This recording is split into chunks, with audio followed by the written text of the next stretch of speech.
ቁርአንን ሁሉንም አውቀዋለሁኝና እስኪ ሙታን አስነሳ የሚል ካለ አደንቃለሁ። እኔ ከዚህ ሙታን አስነሳ የሚል አለ እዚህ ሌላውን ተውና አስራ ሁለቶቹ ሐዋርያት ራሱ ሙታን አስነስተዋል። ገና አለ እኔ ራሱ ሃይማኖት ተቀይራለሁ። እንዴ ትክክለኛ ቁርአን አለ ማለት ነው። ቁርአን ላይ ምን ካገኘ ሙታን አስነሳ የሚል ቁርአን ካለ ማለት ነው። ማን ሙታን አስነሳ የሚል ነቢያቶች? አይ ቁርአን በጥቅሉ ቁርአን ሁሉንም ቢሆን ሙታን አስነሳ የሚል ትክክለኛ ቁርአን ካለ እኔ እንዴ ትክክለኛ በቃ ሀይ ትክክለኛ ማለት ነው። ቁርአን አስነሳ ከሚል የኛ ግን መጽሐፍ ቅዱስ ላይ አለ ቁጭ ብሎ ለመሰረፍ እኔ ራሱ ሲያስነሱ ወንቅሸት አይቻለሁ። ወንቅሸት በቅርቡ እንኳን ባህር ደረጃ ወንቅሸት ችግር የለው። እሺ በቃ ሙታንን ያስነሱ ነቢያቶች ላሳየህ በቁርአን ላይ በቁርአን አሳይሽ ቅድሚያ ሙታንን ካስነሱ ነቢያቶች መካከል ለምሳሌ ዒሳ አለይሂ ሰላም ሙታንን እንዳስነሳ ላሳየህ። ከነቢያቶቻችን መካከል ቁርአን ላይ ሙታንን ያስነሱ አሳየኛል። ላሳየው ነቢያችን ዒሳ አለይሂ ሰላም ሙታንን አስነስተዋል። ቆይ ላሳየህ። እሺ በመጽሐፉን ገጽ አሳየኝ። እንደ ቅድሙ እንደምታሳየው ማለት አሳይሃለሁ። ችግር የለውም አብሽር አሳይሃለሁ። ካሳየኝ ሰልማለሁ ብሏል ይሄ ልጅ። እስኪ እንግዲህ ቃሉን ይጠብቅ እንደሆነ አይጠብቅ እንደሆነ ልናሳየው። ሙታንን እንዳስነሳ ዒሳ ላሳየህ ነው። ኢሳ ና ያው ኢሳም ግን እየሰራልን ና በቁርአን ላይ ሙታንን ያስነሳ ነብይ ያሳይ ብለህ ወደ እስራኤል የሚለው ቆይ ላንብበው እንጂ እኔ አረባዋለሁ። ዝም ብለህ አስቀምጥልኝ ባለበት። እሺ ወደ እስራኤል ልጆች መልእክተኛ ያደረገውን እስኪ ትንሽ ለፍ አድርገህ የተወሰነ ነገር ያደረገውን ይላኛል። እኔ ከጌታዬ ዘንድ በተቁምት ወደ ያው እና እዚህ ጋር ተመልከት። ያው ሙታንንም ማስነሳለሁ ያው ቃል በቃል ያው ሙታንንም ማስነሳለሁ ቃል አሳየኝ ብለህ ነበር። ያው አሳየው። ምን ትላለህ? ወደ እስራኤል እኮ ነው የሚለው። እስራኤል እኮ የቅዱስ ቦታ ነች። እሺ አምሮኛ አሁን ወደ እስራኤል ነው ወደ ገርባ ነው ወደ ደጋን አይደለም ጥያቄው። ሙታንን አስነሳለሁ ያለ አሳየኝ በቁርአን ላይ ብለህ ነበር አይደል? ያው በቁርአን ላይ ሙታንን አስነሳለሁ ያለ አሳየንህ። ምን ትላለህ? ሙታንንም ማስነሳለሁ ቃል በቃል ያው አነበብከው። ኢየሱስ ነው እንደዚህ ያደረገው እኮ ኢየሱስ እኮ ነው አይደለም። ይሳምተው ሙታንን አስነሳለሁ ያለ ነብይ ያሳየኛል ካርላ ቀጥታ አሳየን። እስራኤል ማለት ቅዱስ ቦታ አይደለም። እስራኤል የምትናት በመጽሐፍ ቅዱስ ጥያቄያችን ይኸውልህ ያማ ነው። አምላካችን አላህ ሱብሓነሁ ወተዓላ ከነቢያቶች መካከል ለበርካታ ነቢያቶች ሙታን የማስነሳትን ስልጣን ሰጥቷቸዋል። ገብቶሃል አይደል? ከዚያ መካከል አንደኛው ይሄ ሙታንን ማስነሳት ነው። ልክ እንዲሁ ይህ ዒሳ አለይሂ ሰላም ሙታንን ያስነሳበት ቦታ ነው። አምላካችን አላህ ሱብሓነሁ ወተዓላ ልክ እንዲሁ በርካታ የሞቱ ሰዎችን በሺዎች የሚቆጠሩ ተነሱ እያለ ያስነሳባቸውን ከሙታን ላሳየህ ነው። ልጨምርልህ? ይሄ ብቻ ነው ሌላ ልጨምርልህ? እሺ እኔ እኮ በመጽሐፍ ቅዱስ በቁርአን ላይ እስራኤል የሚል አይቼ ሰምቼም ሰማህ እኮ። ችግር የለውም። እሺ በቃ ይሄን ልተውና ሌላ ቦታ ላሳየህ። በሺዎች የሚቆጠሩትን ሙቱ ካለ በኋላ ተነሱ እያለ ያስነሳቸውን ደግሞ ማለት ላሳየህ ነው። እሺ አሳየኝ።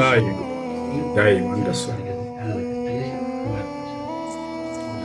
ሱረቱል በቀራ 243 ያውና ምን ይላል አምላክ አላህ ሱብሓነሁ ወተዓላ እዚህ ቦታ ላይ ሲናገር ወደ እነዚያ እነርሱ ስንት ብዙ ሺህ ሆነው ሞትን ለመፍራት ከሀገሮቻቸው ወደ ወጡት ሰዎች እውቀት አልደረሰምን? አላህም ለእነርሱ ሙቱ አላቸው፣ ሞቱም፣ ከዚያም ሕያው አደረጋቸው። አላህ በሰዎች ላይ ባለችሮታ ግን አብዛኞቹ ሰዎች አያመሰግኑ ማለት ሙቱ አላቸው በሺዎች የሚቆጠሩ ህዝቦች፣ ወዲያውም ሕያው ሆኑ አላቸው፣ ሕያው አደረጋቸው። አላህ አንድ አይደለም ወንድሜ ባጠፋው እኔ ራሴ ማነበብኩት። እሺ አንብበው። እሺ ያው አብሽር ከላዞርልህ ካሜራ። እሺ ባለበት ይቆም። እሺ በቃ ባለበት አብሽር ባለበት ይቆማል።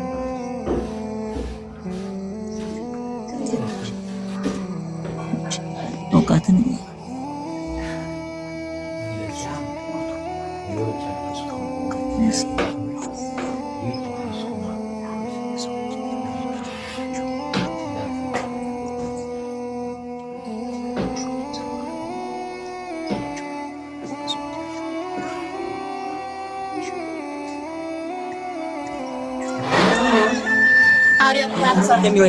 ወንድሜ ሙታን አስነሳ እንደሚለው ምን አልከኝ? ሙታን አስነሳ እንደሚለው ይሄ ራሱ ሕያው አደረጋቸው። አስነሳ ማለት እኮ ሕያው አደረጋቸው ማለት እኮ። ኧረ ወንድምዬ ዋይ ማስተት ነው ስልህ ሙቱ አላቸው። ከዚያም ሕያው ሆነው ተነሱ አላቸው። ተነሱ እያለህ እኮ ነው የጌታ ሰው። ያው ምን አለው? አላህም ሙቱ አላቸው፣ ከዚያም ሕያው አደረጋቸው ይላል። ሞቱና ከዚያ ሕያው አደረጋቸው፣ አስነሳቸው ማለት ነው። አስነሳው የሚለው ቃሉን ላይ የፈለገው ፊደሎቹን ፈልገህ ነው? ፊደሎቹን ነው የፈለገው? አስነሳው የሚለው ፊደሎቹ ችግር የለውም። አስነሳ የሚለው ትክክለኛ በግጹ ማለት ነው። ያደረጋቸው ልትወና አስነሳ። በቃ ችግር የለውም። ምስሉ ላሳይ፣ ችግር የለውም። ከኔ ጋር ሁሉም አላዎች ነው።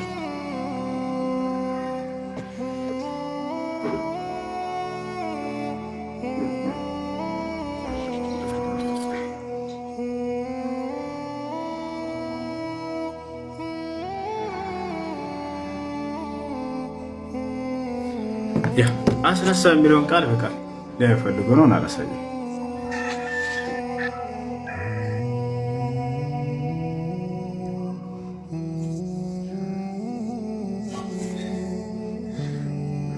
ላንብብልህ ወይንስ ታነባዋለህ አንተ አሁን ራስህ? እሺ አንብብ አንተ።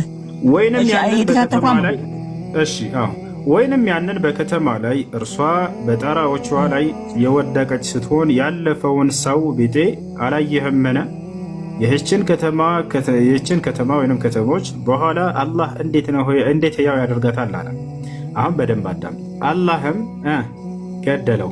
እሺ እያየሁ እሺ አላህም ገደለው 100 ዓመትንም አቆየው።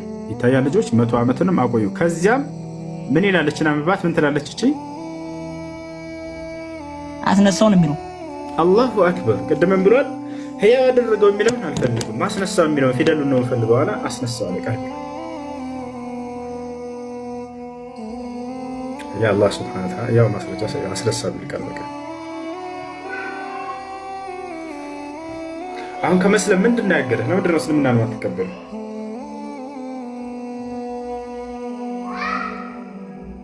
እንዳትሰልሙ ያደረጋቸው ነገር ምንድን ነው? ክርስቲያኖች ደስ ያላቸውን በእስልምና ላይ ጥያቄ ጠይቁ ገብታቸው። እንዳልሰለም ይሄ ነገር አገዶኛል በሉ፣ የፈለጋችሁትን ጥያቄ። አይ አንድ እሱ ይጨርስ። እንዳትሰልም ምንድን ነው ያገደህ? እስላም ተቀበሉ። እስላም አንድና ብቸኛ የሆነውን አምላክ በብቸኝነት እንድትገዙ የሚያስተምራችሁ መለኮታዊ ሃይማኖት ነው። ኢስላም አምላክ የደነገገው ኢስላም ለነቢያቶች ተደንግጎ የተሰጠ ሃይማኖት ነው። ኢስላም ነቢያቶች የሰበኩት ሃይማኖት ነው። ኢስላም የነቢያት ህዝቦች ሁሉ የተከተሉት ሃይማኖት ነው። ለዚህ ሁሉ ማስረጃ ያሳያቸዋል እያወጣ አሁን ለተናገርኩት ሁሉ ለእያንዳንዱ የትኛውንም እምነት አምላክና ነቢያት አላዘዙትም እዚህ ዓለም ላይ ከኢስላም በስተቀር። የትኛውም ለአምላክና ነቢያት አዘውታል ብሎ የሚያምን ካለ መጽሐፍን ይዞ መግባት ይችላል። የትኛውም ቦታ ላይ እግዚአብሔር ክርስትና ሃይማኖትን ተከተሉ አላለም። ነቢያቶችን መጽሐፍ ቅዱስ ላይ ክርስትና ሃይማኖትን ተከተሉ አላሉ። እኛ ክርስቲያንን ያለ ነቢይ አንድ ነቢይ የማያውቁትም ጭራሽ።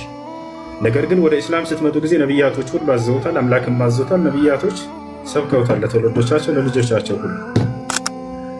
በዚህ ላይ ጥያቄ ያለው ካለ መጠየቅ ይችላል።